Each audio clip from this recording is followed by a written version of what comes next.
Thank you, Bob. It's sort of hard to begin by being told that you have but 2 minutes to speak. But given that Bob and Tick already said that anything I tell you with regard to stories is not true, and that really it's probably much more profitable for you to stay in your rooms, let me end in prayer. But given that I actually have just a few more moments than a few, let me tell you what I hope to talk about. And that is, it is not rocket science to know that you are involved at frontline service at a level of extremity and at times crisis, exhaustion, and you're here prayerfully to have your heart nourished, to have your passion incited, and to be invited back in many ways, wiser, more rested, back into the war that you know rages all about you. So if I can be of help to help you think through what's involved and in your heart becoming more nourished, then we have had a profitable few moments together. My basic premise is this: if you know your story and the story that God has invited you to tell, you have a heart that has been enlivened with purposes that allow you to continue in the battle, even when there are times you are overwhelmed. The question that I would ask as you think through what you'll be doing over the next few days, as you hear seminars, as you hear speakers, as you have conversations, a time of prayer, time of worship, will you let God ask you the question, where are you, Adam? How did you get to be where you are today? Whatever the process and whatever the journey is that brought you from some particular locale to this conference, how is it that you came to be here?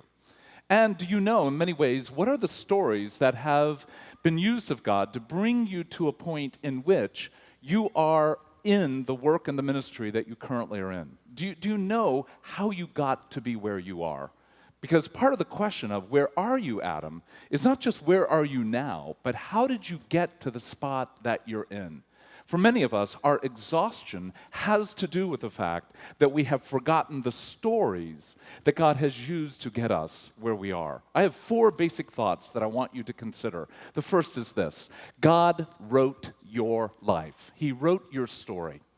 We know from Psalm 139, verse 16, a radical phrase, and that is, before you lived one single day of your life, all the days of your life were ordained and written by God. Indeed, before you breathed a single breath of air, God created you to be the person you are. He shaped your face. He shaped your body, your gender. He put you in a particular locale, in a particular season of life.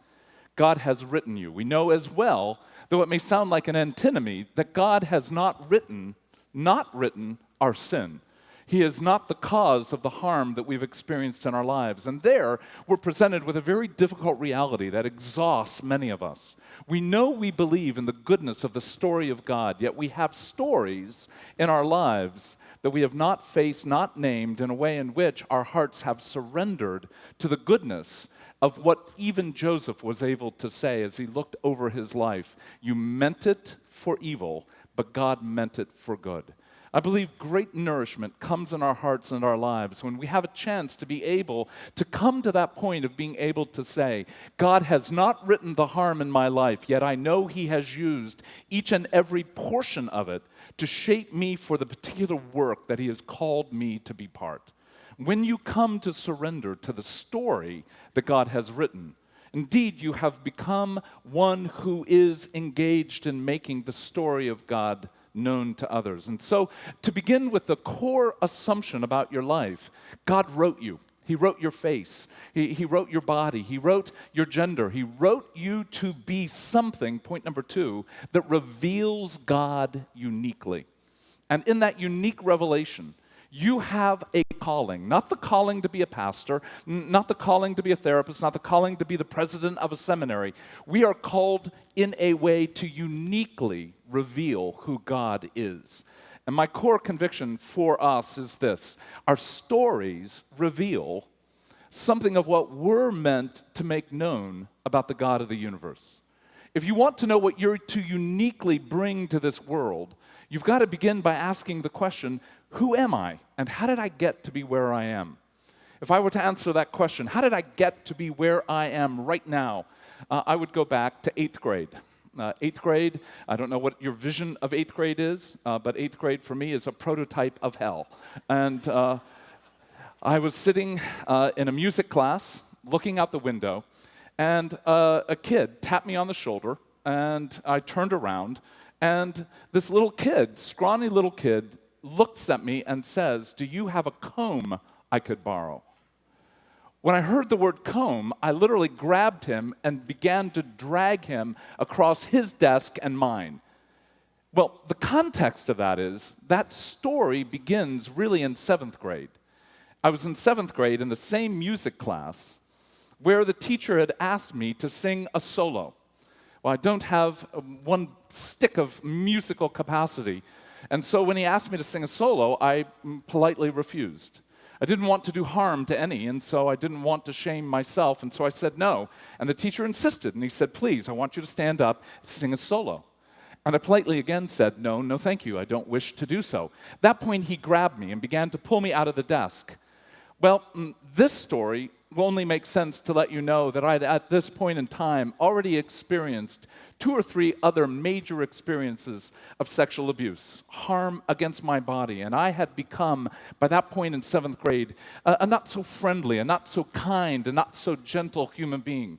So when this 7th grade music teacher began to drag me out of the desk, I simply followed his lead. That is, I came out with him, and as I did, I clenched my fist and I hit him in the chin. And he went down like music teachers are apt to do. Apparently, that's an unacceptable thing to do when you're in junior high, and so I was kicked out of school. The problem was, it was on a Monday, and I was thrown out for a whole week. The dilemma was, I played football, and it was in the middle of football season in an Ohio school that had won the state championship many years. And so by Friday, 11 o'clock, I was back in class. Why? Because we had a big game that Friday night. And so there was a clear sense of knowing the rules about my world. If you hit a teacher, do it during football season. You have a better chance of being able to come back in. So now I'm in 8th grade, and I'm sitting in this class, looking out the window, bothering no one, because the teacher and I had come to this tacit agreement. I won't bother you, you won't bother me. And so I'm looking out the window when somebody taps me on the shoulder and says, "Do you have a comb I could borrow?" Well, I grew up in the 60s, and before Black Power came into place, curly, kinky hair like I had was something that was not considered to be cool. I desperately longed for blonde, Brian Wilson, Beach Boy straight hair, but not mine. Mine was curly and kinky. So when this kid asked me for a comb, he couldn't have used a single word in the English language that more infused a sense of shame, because I didn't own a comb. The only way I could get my hair to be even slightly straight was by dabbing it with water to a point it was soaking wet, then taking a brush and getting it patted down so that if it dried, I'd sort of have the fantasy that it would lie there flat.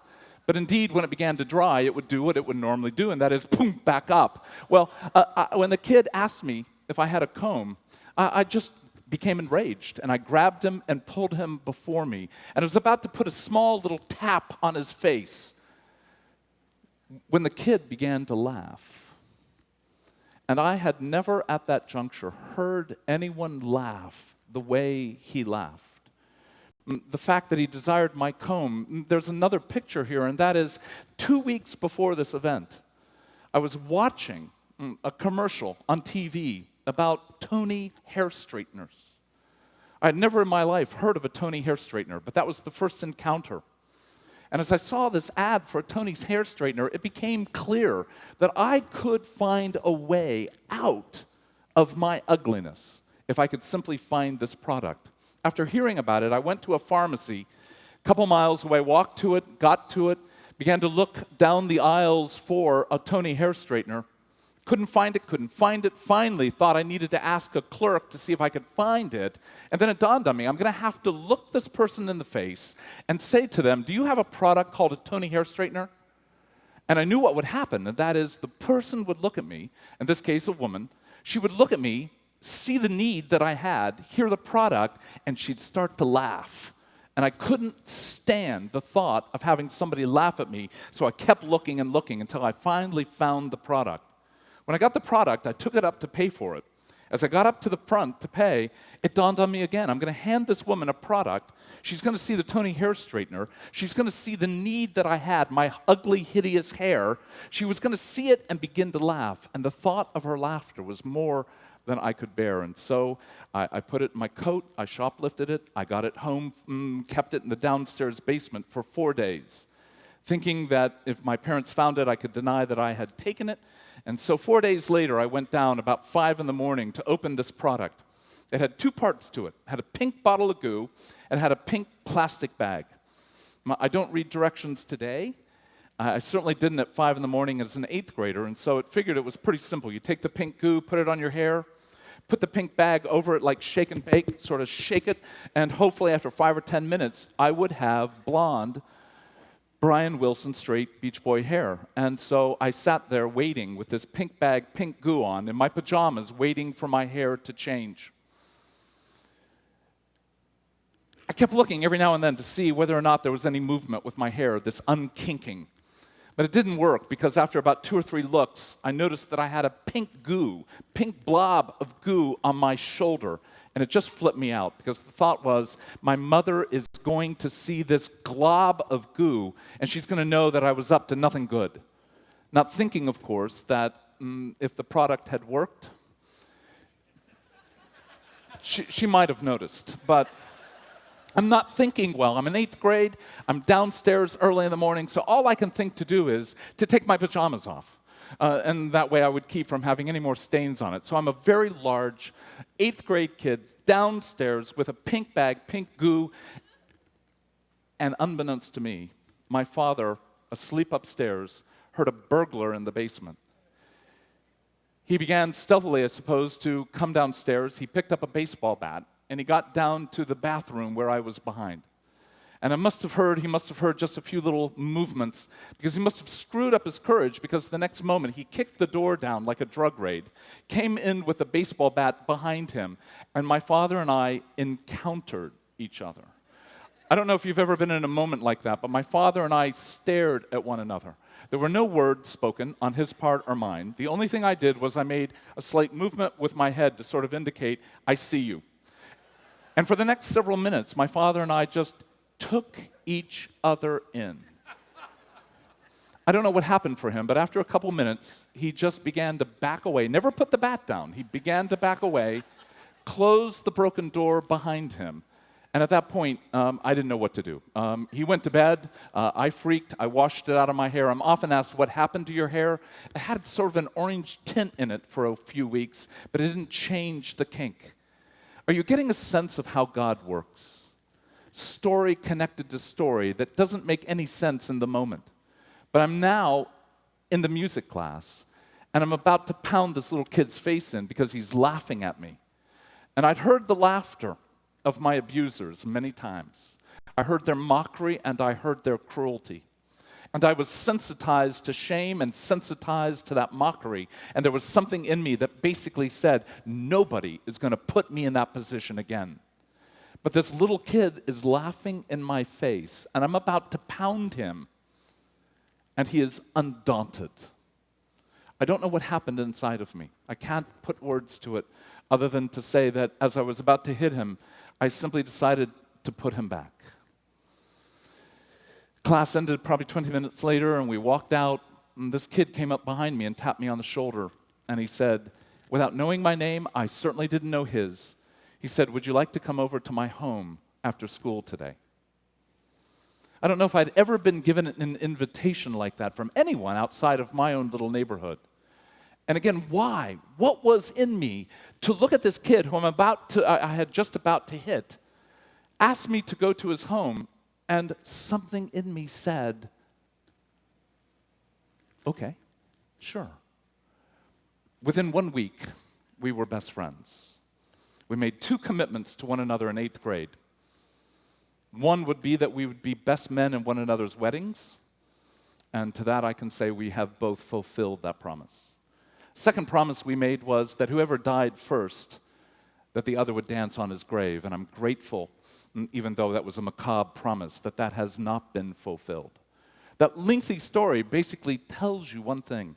That man who eventually opened the door to the gospel, that family that lived in my presence, a life that was so different than my family, became the entryway into eternity itself. My best friend, whom I have been best friends with now nearly 40 years, is the co-author of many of the books that we've written together, a gentleman by the name of Tremper Longman III. He's an Old Testament professor at Westmont College in California. That relationship that began in a music class, because somebody asked me for a comb, because I hated my hair, because I grew up in the 60s where kinky hair wasn't cool. All of that is part of the larger domain of how God was working to invite me into a relationship, into a family, into the gospel, and eventually into an opportunity to be standing before you today. How did you get here? What is it that brought you here? I promise you, there is a face that brought you here. And that face engaged you with words, conversation, in a particular season of your life. You are in the ministry because someone touched your heart in the context of a particular period where your heart was alive for the purposes of eternity. Have you forgotten your story? Have you lost track of the very things that God has uniquely brought you through and marked you for simply because the stories that rage around you now seem to have blocked and hidden, eclipsed the reality of what it is that brought you to the reality of the gospel? You have been written by God. You have indeed been written to reveal something about God that is different than any other human being on the face of the earth. Call it snowflake theology if you wish. Nobody in this room is the same as anyone else. And the eternal, infinite God of the universe calls each of us to make something known about Him that nobody else will ever do before you and after you. And if you do not know the story that He has marked you to live, you can do great good, but without the same level of joy, certainly without the same level of passion and purpose, if you only knew the story that He has written. Third point that I wish to make is that story, as it is revealed, invites you to be a co-author with God. To the degree you know your story will be to the degree that you can project that story into the future. You can begin to ask questions of, what am I uniquely to be about on this earth? Because you can look at the themes, the burdens, the passions, the things in your life that cause you to say, I am angry about this. God has written in you a definite no that you are meant to speak to this world about the work of evil. What work are you meant to be about? You need to know the no that has been written into your life. And yet the no, that sense of, I will stand against the force and the person of evil, and I will do so for the purpose of creating glory, to be able to mark this earth with the presence of God. That is the yes of your life. So the question that I would ask, when I ask, and God asks the question, where are you? Where are you? How did you get to be where you are?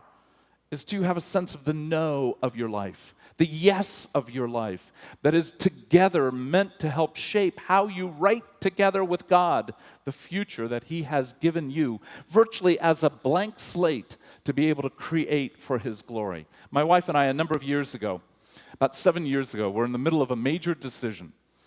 We were making a move from the school that we were working at in Colorado, and at that juncture, I had been invited by an excellent seminary to teach at their school. The job was amazing. It was the highest salary I had ever been offered as an academic.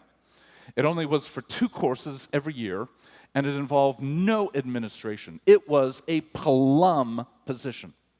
The other opportunity was to start a new graduate school, a new seminary in Seattle, Washington, called Mars Hill Graduate School. And as we did what most people do, and that is to go through the pros and the cons. Here's an option. It's an excellent option. Good salary, good place to be at.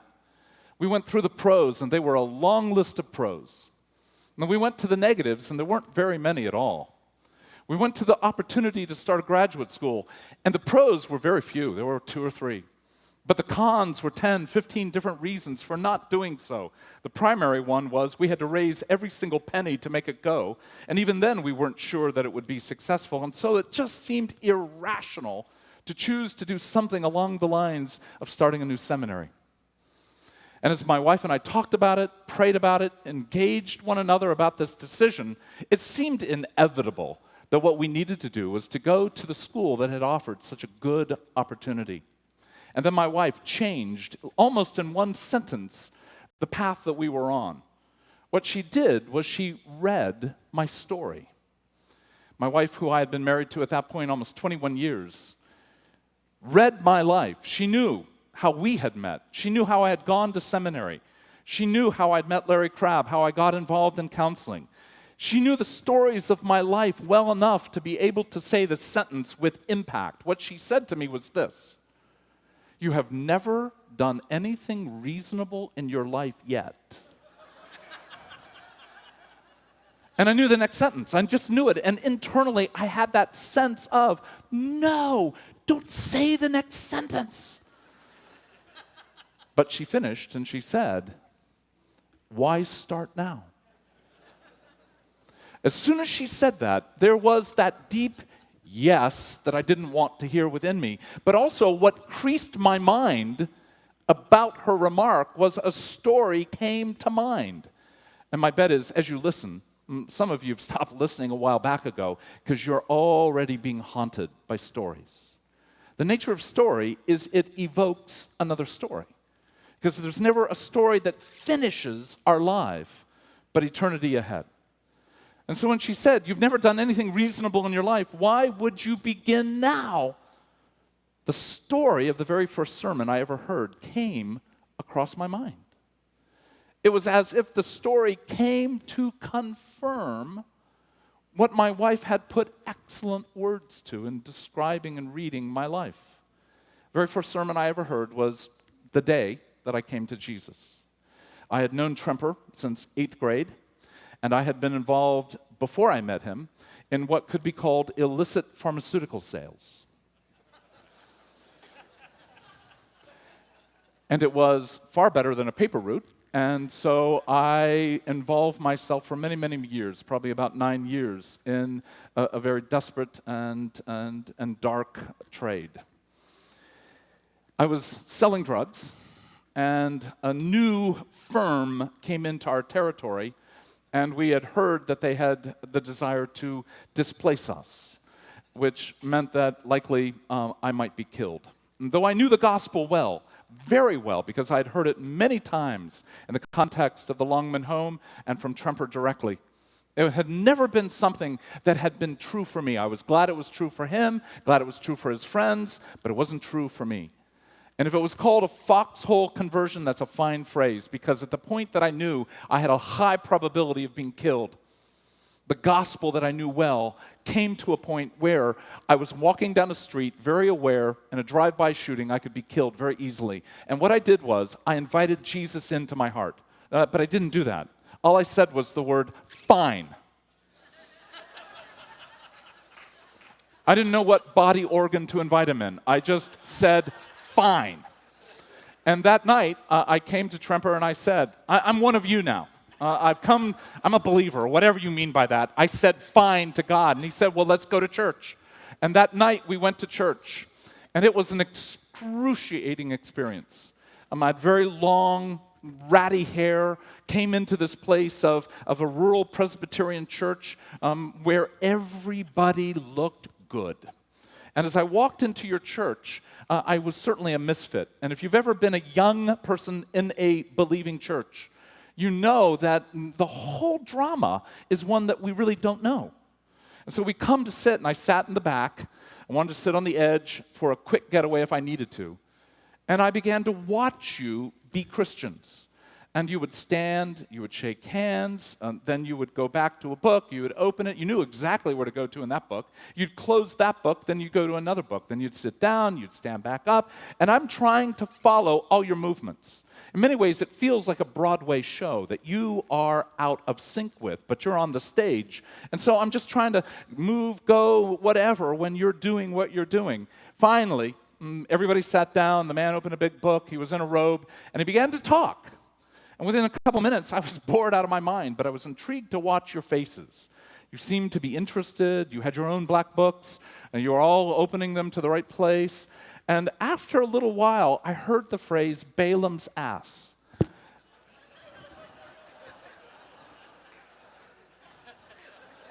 And I thought, wow, that's not what I expected. So my attention was much more riveted, and the man used the phrase a number of times, Balaam's ass, and I'm thinking, I got the point, okay. Then he said, Balaam's ass spoke to him. And I'm thinking, what kind of religion have I gotten myself into?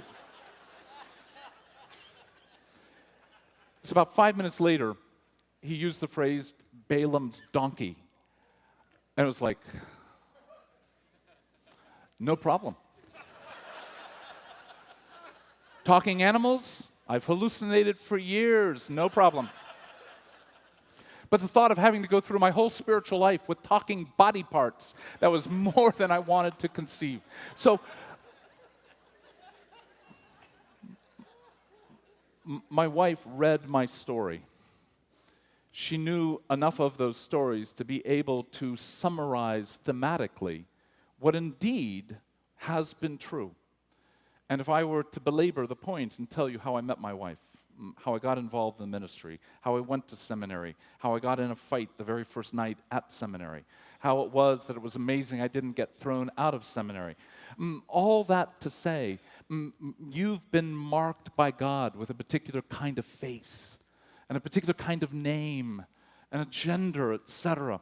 My wife, who is a genuinely kind and generally sweet woman, when she gets picked up by police, seldom ever does she get a ticket. In the last 6 times, over the last 10 years, she has never gotten a ticket. That is not true with me. The last 6 times over the last 15 years that I've been stopped, 3 out of the 6, I've been yanked out of the car and cuffed and put in the back seat. Why? Well, I asked one of the policemen once, why did you do that? After he eventually uncuffed me and said I can go on my way, I said to him, why did you do that? And he looked at me and he said, I didn't like your face. Some of us have faces where we don't even need to be doing anything, and we offend. Others of us have a sense of having a face that immediately draws others to us, where we bring them comfort.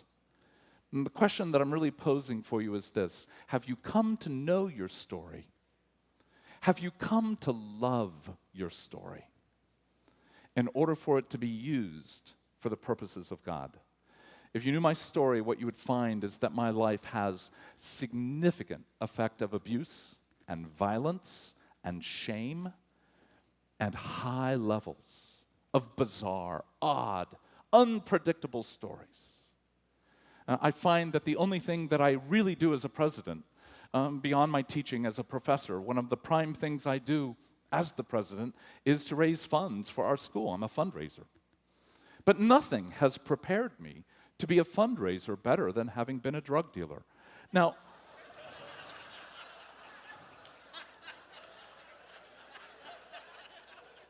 the only major difference is I don't get to use a 9mm.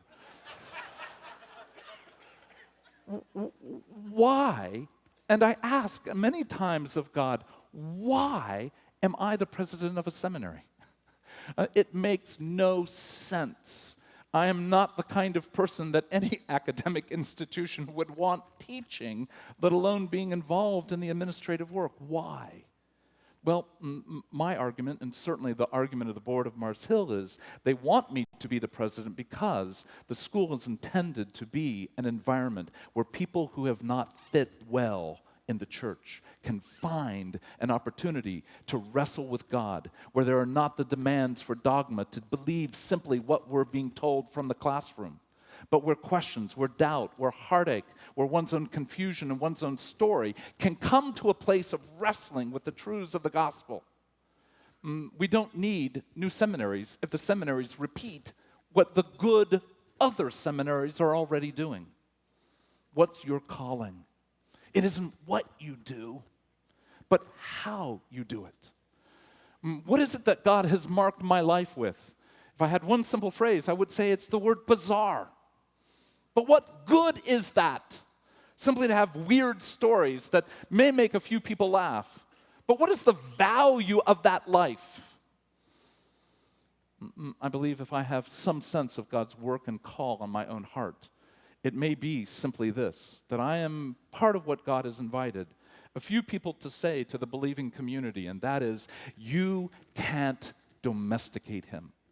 You can't quarantine him with your own theological vantage point into a box where you have predictability and control. Maybe, indeed, maybe my simple life, maybe my work at Mars Hill, maybe my work with my writing is simply to remind a few people who engage that God is not as predictable as we would often wish for him to be. Do you know what you're called to be about? Do you have a sense that God wrote you? And he wrote you brilliantly. He didn't make a single error in how he has shaped your body, your soul, your face, your story, your parents, your alcoholic father, the past sexual abuse, the reality that you went through a divorce that was heartbreaking. Is God able to bring good even in the midst of our own deepest struggles? Indeed, he is, if we bless the story that he has written. So if we know he has written us, and we know that our life is meant to reveal, then the question that again I pose before you, what are you writing for his glory? What are you co-authoring with God to reveal about his goodness? Final point. Our task is to translate human lives into the great story. If story is indeed a major category for rethinking how we engage one another and how we engage the theological enterprise, then we have to be very, very clear that there is one story, one central story that is the center of all that we are about as believers, and that is the story of Jesus' death and Jesus' resurrection. Paul says in 1 Corinthians 15, if indeed that is not a true story, then everything we believe has brought us to be able to be labeled by him and by others as fools. If it is not true, we are fools. I have banked, you have wagered, we gamble that indeed that story is true. And if true, then it is worth living our lives for, and that is what our task is.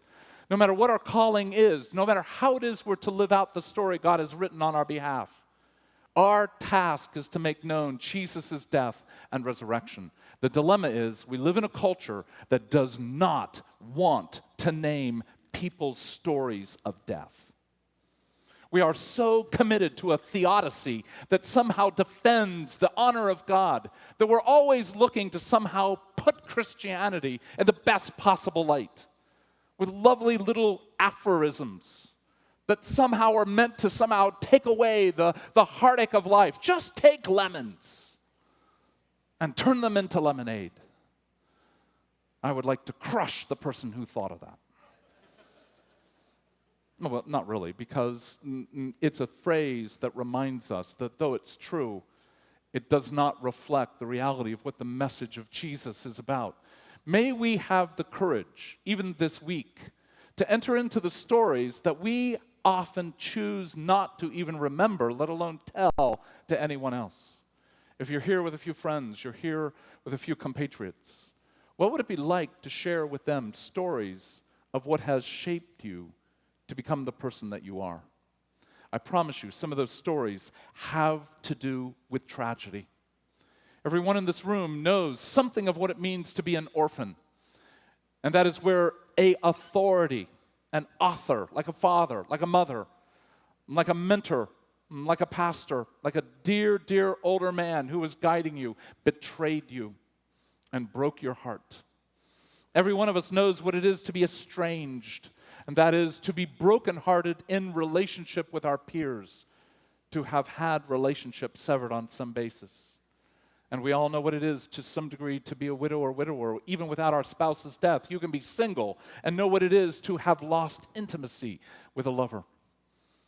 Every one of us has been shaped in the context of tragedy. And for whatever reason, those stories are not allowed to be spoken from the pulpit. More often than not, those are stories that we can't even engage with in our Bible studies.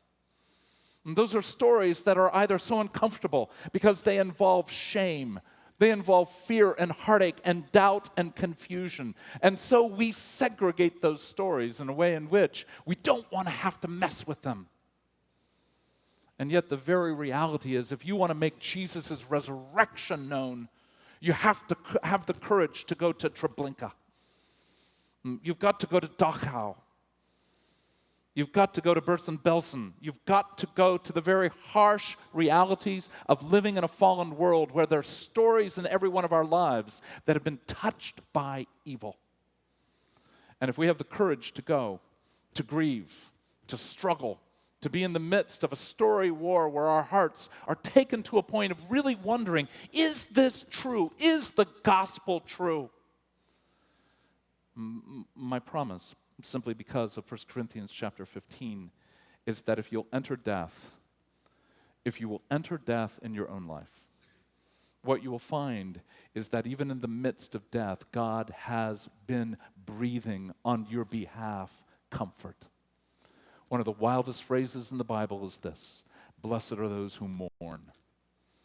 It would seem that mourning would open the door to despair, that mourning would open the door to feeling cut off from and disengaged from others. And yet here's the promise. Is it true? Blessed are those who mourn, for they will be comforted.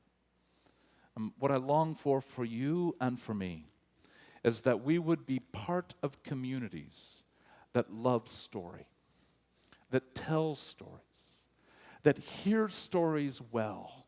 And when we do, we enter people's death in a way in which we do not offer trite answers, but we offer presence, where we do not offer cures, but relationship. And in that midst of not feeling the pressure to take away, to explain, to be rational, to provide a way out of pain, but actually an invitation more deeply into the deepest questions of our heart.